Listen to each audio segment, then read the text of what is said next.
The time is just gone 8:34 a.m. and we must apologize for the delay. It's the dreaded load shedding and we had to reboot our systems and get it up and running. And it is clearly creating havoc in more ways than one. And this includes the water outages that are being experienced in many parts around the country. And also looking at Johannesburg in particular, which we are focusing on right now. And we have got Councillor Rashieda Landis and Councillor Stuart Marais, who are going to be part of the discussion. So to both you, Councillors, Rashieda Landis, Assalamu alaikum, and also to Stuart, welcome to the show. Morning. Alaikum salam. Yes, Rashieda, we need to start off with you and looking at obviously the water problem. And I've seen one or two video clips of yourself. In fact, one that was yesterday. I've seen it, and clearly this has become very, very frustrating for people like yourselves, being councillors, representing communities. But what answers do you actually give them when people come to you? Good morning, listeners. Good morning, everybody. You know, it is very difficult for us as councillors on the ground to report back to the community at large because we are not getting truthful answers coming from the hierarchy. And that makes us feel that we are useless, as the community call us, useless. But we persevere. And what happened yesterday was just a cherry on top. What actually happened yesterday, Rashieda?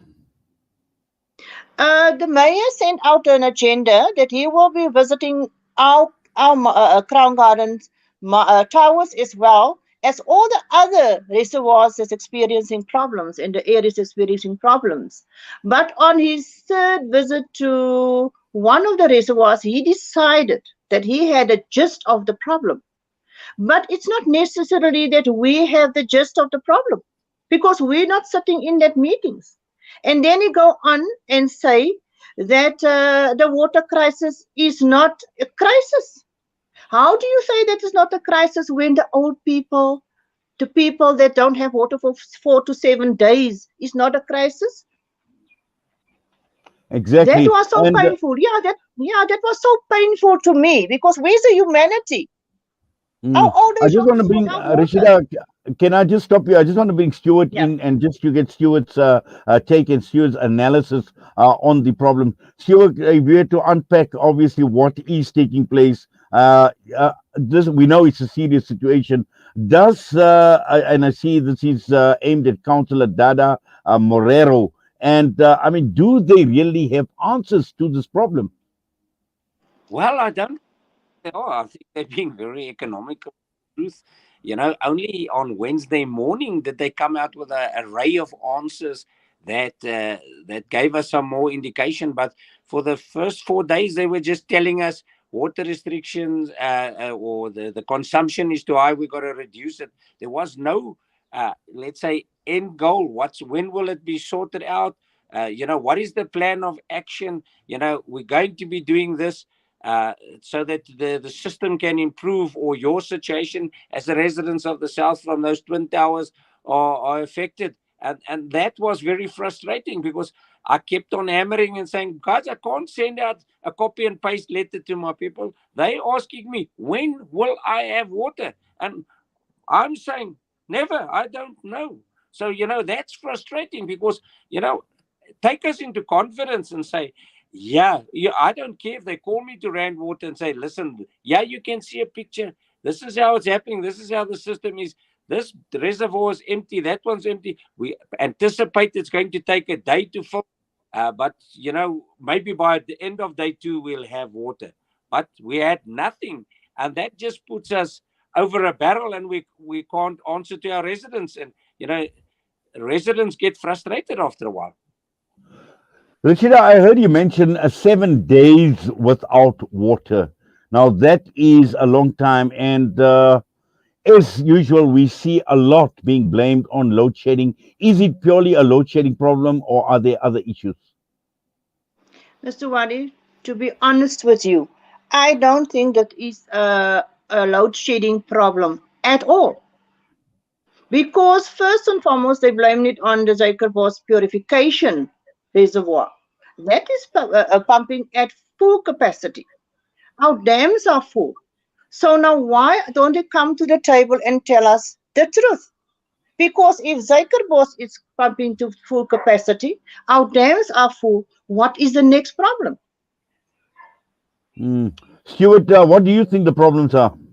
Well, they put it out to say that some of the reservoirs were empty, and we know they're restricting the amount of water they're sending us. But you know, they were saying reduce the consumption. The residents weren't having to reduce the consumption because there was no consumption place. So uh, it, I feel that the downline reservoirs are empty. They're not filling them up at a quick enough pace. I'm reading the thing, and they're saying the Econof system will be at full capacity, which is seeing a positive effect on the reservoirs. Well, they haven't come to us and said that it is the case. They're just stating that's going to happen. So we would like to know: is it happening? Isn't it happening? Now, in the absence of Councillor Dada Morero Rashieda providing answers, what other options are there?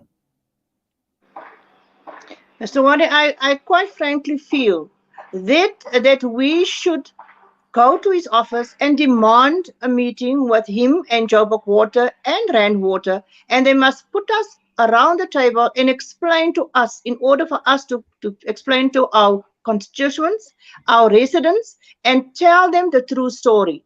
They are the paying customers of Johannesburg. It's not a free service. They are paying for it.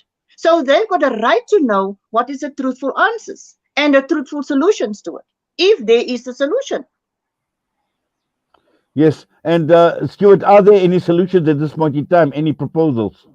Well, you know what, we when we were partaking in a demonstration at the towers, we were actually not held hostage, but we were told that we need to seek answers, and they would like to put a with community leaders a group together, and we would meet with all the interested stakeholders to come, like Joburg Water, like Rand Water. Rand Water has to come to the party and say, right, guys, let's say whatever we're doing, let's close valve somewhere else and let's get you just up and running, and then we divert.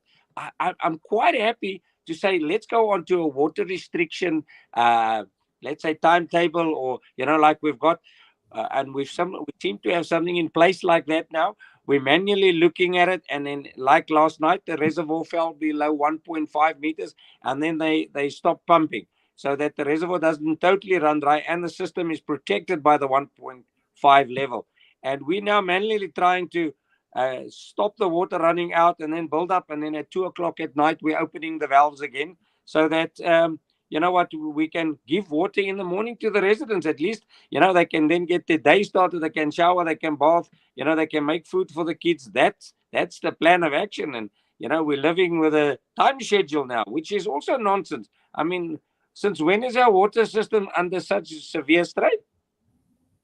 Exactly, Stuart, and also Rashid. I think just from what Stuart is saying and talking about a timetable, I mean, we are now living with load shedding. Do we still have to live with what is called water shedding? Mr. Wadee, I quite frankly can't understand why we are water shedding at this point without any explanation. Yes, we understand the load shedding, there's schedules to it, but I also don't understand the load shedding entirely, because we are selling electricity to other countries whilst we are suffering. Our businesses are suffering. Our poor people are suffering with load shedding and water shedding now. Do they want to kill Johannesburg, the country? What is the real issues here? We hear A, B, and C, but there's no solutions to it. They're not even giving us long-term solutions on this. What is the way forward? They don't even tell us what's the way forward. But they expect the people to pay the bills on time, which they should do. But if they get services like this, what next?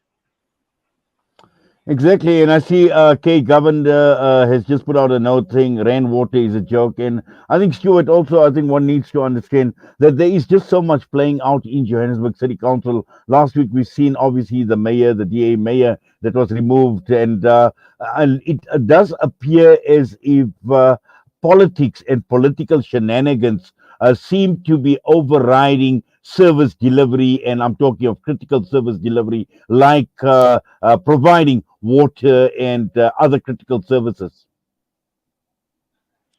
Yeah, it does seem to be like that. And you know what is a real tragedy?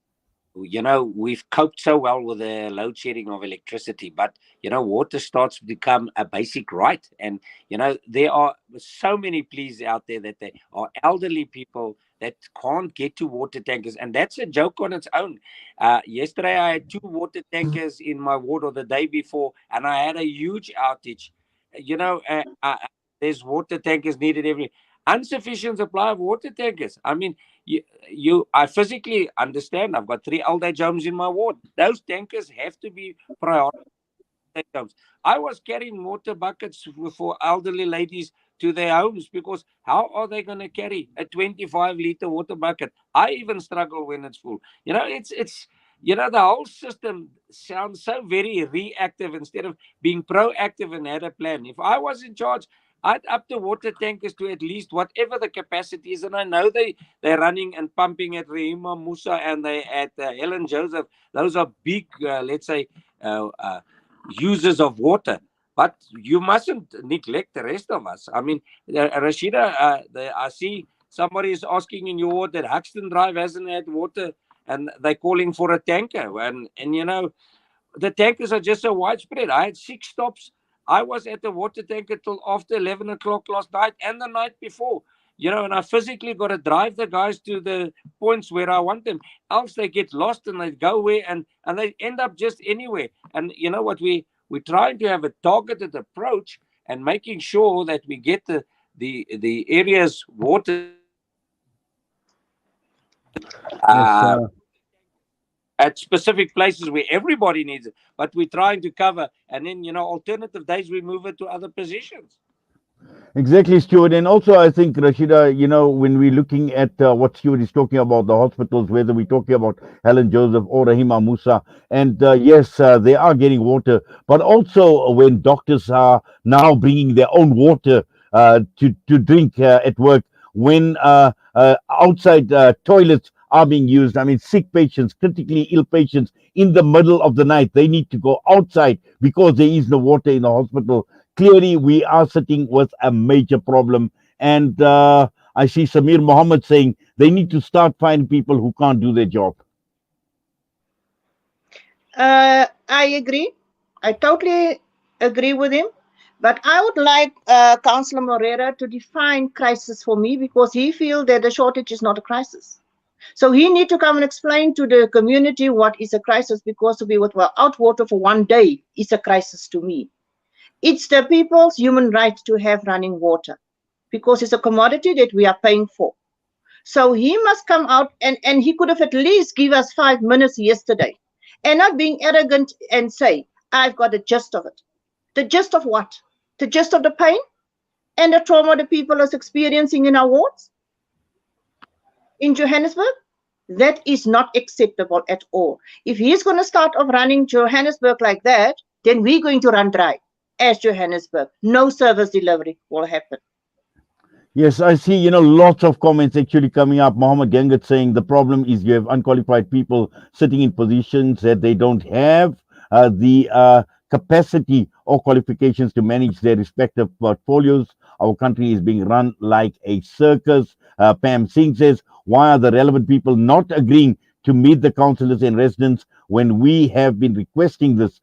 Telling us to use water sparingly when we don't have water is a joke. And Mohammed Mayat saying what we don't understand is that the dams are over 90% full, but rainwater says there isn't enough water. I think the problem is rainwater infrastructure has not been maintained and now are not working. And clearly, this is another problem. And I think what we need to do is to get Councillor Morero to give him an opportunity. We want obviously answers from him as well. And to both of you, Rashieda and to Stuart, I don't think we're going to do justice to this discussion, and hopefully on a more detailed platform, which we have on a Wednesday evening. I'd like possibly both of you and perhaps get Councillor Morera, someone from Rainwater as well, to take this entire discussion in depth, have an in-depth discussion, and try and see what we can actually unpack,